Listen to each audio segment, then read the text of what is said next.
Welcome in our channel education hub for all. आप लोगों का फिर से बहुत बहुत हार्दिक अभिनंदन आपके अपने channel education hub for all में। तो चलिए आज हम लोग स्पेक्ट्रम मॉडर्न हिस्ट्री की चर्चा करेंगे आज के सेशन में। ये आपका पार्ट 4 है, पार्ट 4।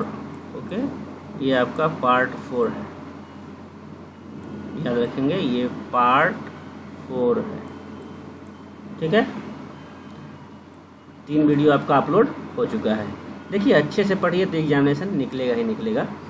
क्योंकि हम लोग कुछ मजाक में कुछ चीज़ों को छोड़ देते हैं, जिस कारण से हम एग्जामिनेशन में हमारी क्वेश्चंस छूटती हैं। वीडियो को इसलिए शुरू से लास्ट तक देखिएगा। आज हम लोग बुक का रिव्यू नहीं, नोट्स का रिव्यू करने जा रहे हैं, जिसको हम लोग पढ़ चुके हैं पूर्व में। उसका एक समरी है, ये समरी के तौर पे इसे देखेंगे आप। समरी है, ओके, ये समरी है। समरी के तौर पे इसे देखें आप और पूरे को एक नज़र मारेंगे हम लोग आज। मॉडर्न हिस्ट्री का जो हमारा पार्ट है, स्पेक्ट्रम का ही ये समरी है, नोट्स है। और हाँ, जो भी नए हैं वो सब्सक्राइब कर लें, बेल आइकन को प्रेस कर लें, ताकि कोई भी नोटिफिकेशन आप तक जल्द से जल्द पहुँच सके। चलिए स्टार्ट करते हैं मॉडर्न हिस्ट्री। सबसे पहले जानते हैं कि 23 जून 1757 को क्या हुआ था, तो प्लासी का युद्ध हुआ था। उसे ही हम क्या मानते हैं, आधुनिक भारत का उदय मानते हैं, याद रखेंगे। नेक्स्ट देखते हैं यूरोपियन का भारत में प्रवेश या आगमन। प्रवेश या आगमन जो हम लोग कर चुके हैं, उसी का एक रिव्यू की कोई क्वेश्चन न छूटे आपसे, इसी का एक कोशिश है।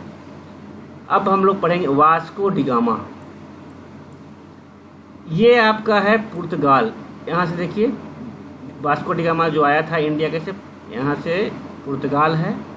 पुर्तगाल होते होते इटली होते होते देखिए ये रास्ता है, ये देखिए ये यहाँ पे है सूरत। सूरत से क्या हुआ था, अब्दुल माजिद क्या किया था, रास्ता बताया था वास्को डिगामा को। ये है आपका भारत, ये भारत ही है। ये एरिया आपका क्या है, भारत है। अब्दुल माजिद क्या किया था, अब्दुल गनी या माजिद जो बताए हुए रास्ते पर कहाँ पहुँचे थे, वो केरल पहुँचे थे। कौन, देखिए यहाँ से वास्को डिगामा निकला पुर्तगाल से, इटली होते हुए सूरत, ये मार्ग है। ये अफ्रीका है, ये अटलांटिक महासागर है, ये समुद्री मार्ग है, ये मार्ग है। ये देखिए ये है समुद्री मार्ग। और यहाँ पे पहुँचे कहाँ, सूरत के केरल सूरत पहुँचा। वहाँ से अब्दुल माजिद बताया रास्ता, तो आए केरल, जिसको कालीकट बोलते हैं। कब आए थे, 1498 में, मैं बता दिया पहले ही। अब वहाँ पे क्या हुआ था, जमोरियन नामक स्थानीय शासक स्वागत किया था इनका। और ये जो है यही है अफ्रीका है, हम लोग पढ़ चुके हैं इसको भी। इसी को हम लोग बोलते हैं, ये जो मिलता है यहाँ तक आके छोड़ दिया था, केप ऑफ गुड होप। यही है, ये जो मिलन है यही केप ऑफ गुड होप। इसके आगे का रास्ता वास्को डिगामा ने खोजा। चलिए ये समुद्री मार्ग है, सी रूट है, इसी को बोलते हैं क्या हम लोग, सी रूट। ठीक, अब आगे बढ़ते हैं। वास्को डिगामा भारत से काली मिर्च लेके गया था, ठीक है, और वह उसने 60 गुना लाभ कमाया। क्लियर बात है। वास्को डिगामा ने भारत में प्रवेश करने का नया समुद्री मार्ग 1498 में खोजा। ठीक है, भारत में यूरोपियों के आगमन का क्रम क्या है, पुर्तगाल पहले आया, फिर डच आया, फिर अंग्रेज आया, फिर फ्रांस आया। ऐसे याद रखेंगे, PDEF क्या है, PDEF, PDF बोलते हैं ना, PDF लिखते हैं, PDEF। P for Portugal, D for Dutch, E for England, F for France. याद रखिएगा PDF, यही क्रम है। मैंने भारत में जो यूरोपियों का जो आगमन हुआ, सबसे पहले पुर्तगाल आया, उसके बाद डच आया, फिर अंग्रेज आया, फिर फ्रांस आया। PDEF। ओके, अब आइए प्रतिस्पर्धा क्या हुआ। प्रतिस्पर्धा समय के साथ आपसी युद्ध हुआ। पुर्तगाल का डच से, डच का इंग्लैंड से, इंग्लैंड का फ्रांस से। ये इस तरह का आपसी युद्ध आरंभ हो गया था। ओके, क्योंकि जैसे जैसे ये आए वैसे वैसे, क्योंकि पुर्तगाल पहले आया और उसके बाद डच, तो इस दोनों में होगा ही ना प्रतिद्वंद, प्रतिस्पर्धा। फिर डच के बाद इंग्लैंड आया तो इस दोनों में होगा, फिर इंग्लैंड के बाद फ्रांस आया तो इस दोनों में होगा। ओके, डचों ने पुर्तगालियों को भगाया। ठीक है, ये आप जान रहे हैं। अंग्रेजों ने डच और फ्रांस को भगाया। पुर्तगालियों ने गोवा, दमन, दीव को नहीं छोड़ा, तो भारत सरकार ने ऑपरेशन विजय शुरू किया था। याद रखेंगे, ये लोग नहीं छोड़ा था, इसीलिए ऑपरेशन विजय को शुरू किया गया था। इंग्लैंड और फ्रांस के मध्य कर्नाटक युद्ध हुआ था। क्या हुआ था? इंग्लैंड और फ्रांस के मध्य कर्नाटक युद्ध हुआ। बुक को तो हम करेंगे ही, ये रिव्यू है, इसे जरूर नोट डाउन कर लेंगे, वीडियो को रोक के देख लेंगे। तो 3 युद्ध हुआ था इसमें फ्रांस और इंग्लैंड के बीच, जिसको कि कर्नाटक युद्ध बोलते हैं, कर्नाटक युद्ध। पहला कर्नाटक युद्ध जो हुआ 1746 से 48,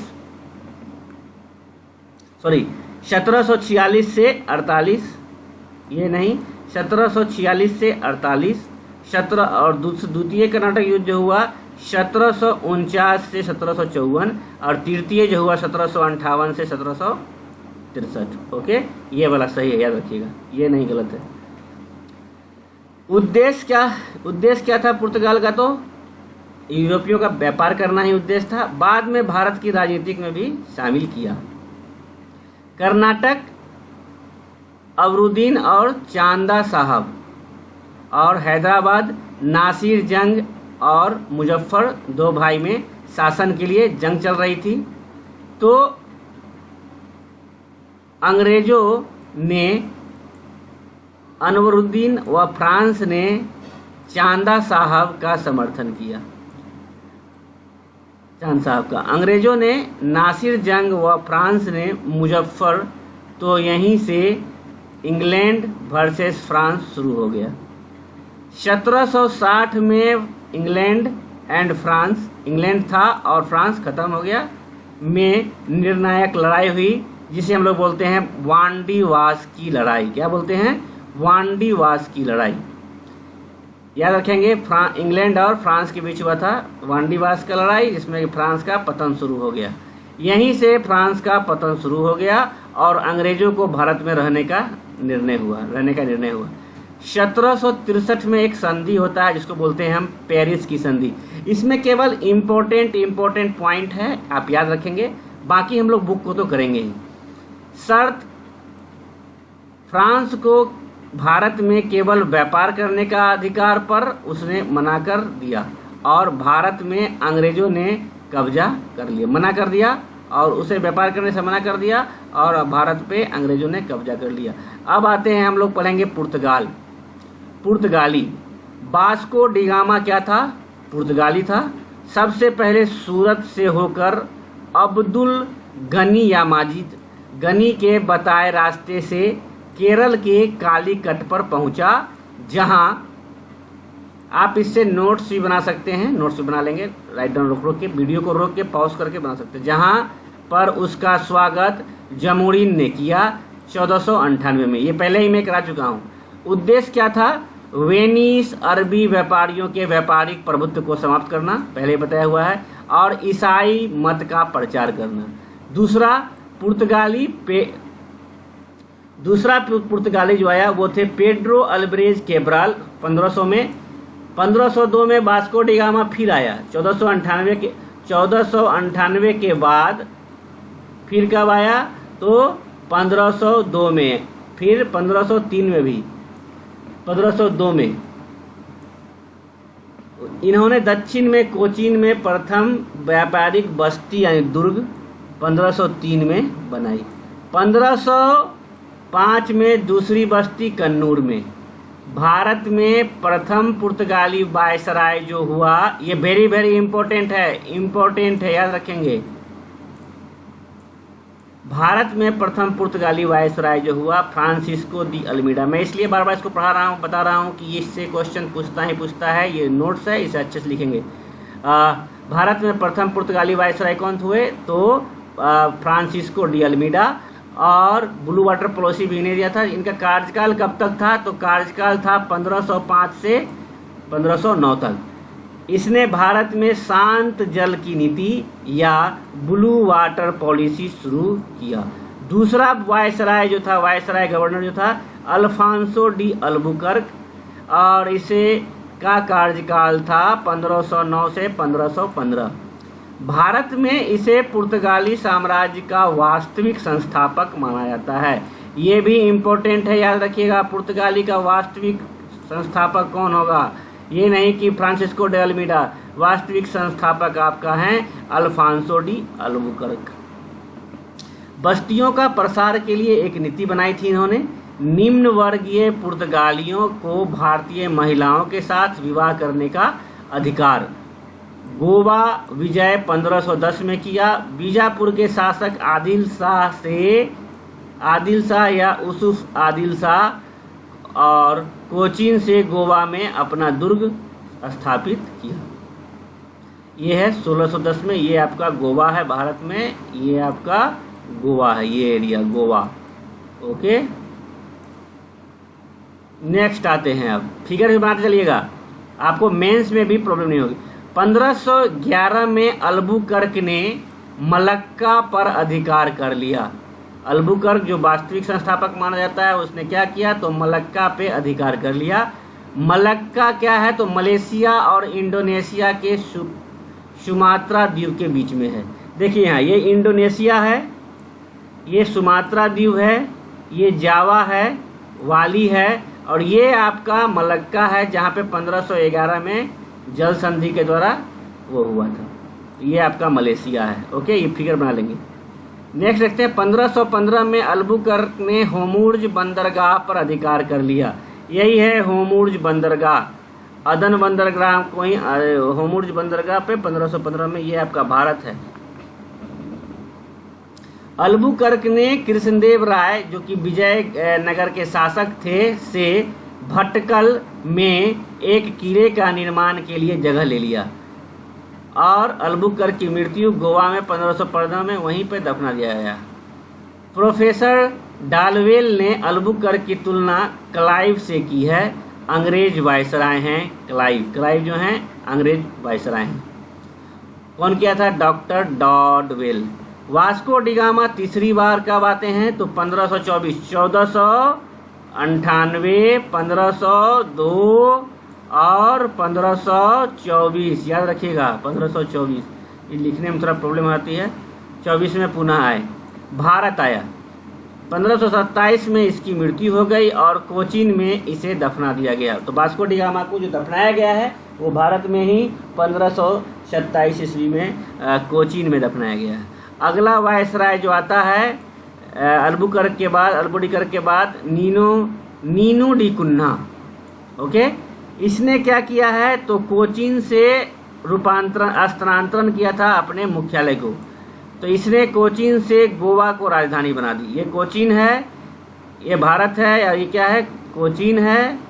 कोचीन से क्या किया था? गोवा में स्थानांतरण किया था, राजधानी बनाया था। और 3 बस्तियां सैन टोमे जो मद्रास तमिलनाडु में है, हुगली बंगाल, दीव काठियावाड़ गुजरात, इन्होंने ही बसाया था।